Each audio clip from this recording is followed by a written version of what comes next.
Pauvre celui qui n'a pas de rêve. Et si nous sommes ici en Tanzanie, c'est pour vous faire partager le mien. Celui de partir à la découverte de la gemme la plus spectaculaire des temps modernes. Allez, let's go. La tanzanite. Jamais une gemme n'aura autant bouleversé le marché mondial en si peu de temps. Découverte en terre Maasai, le village de Merelani est le seul endroit au monde où elle est extraite. Ensemble, nous partirons dans cette région qui protège un secret rempli de mystères, où la science et les croyances ancestrales se rejoignent. Derrière le mur. Elle est découverte en 1967, non loin du Kilimandjaro en Tanzanie. Formée il y a environ 600 millions d'années, c'est la variété bleue de la zoésite.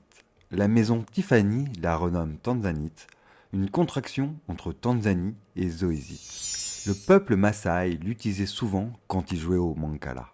Et selon leurs croyances ancestrales, elle viendrait d'éclairs magiques qui, au contact des pierres, les transformeraient en cette couleur bleu-violet unique.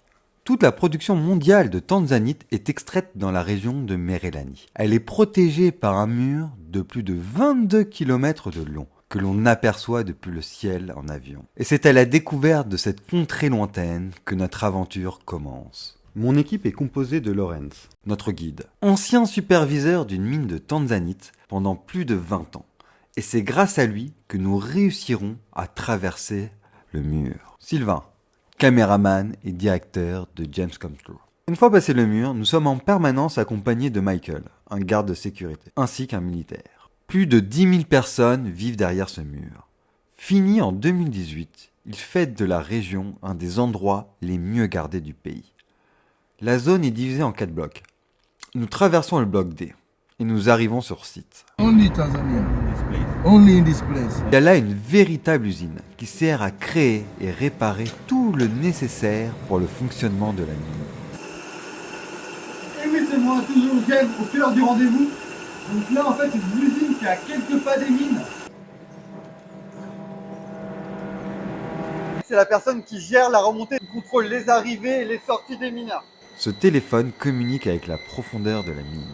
Tout le système de remorque est tenu par ce câble, dont l'unique canal de communication sont ces 2 téléphones. Il est temps d'y aller.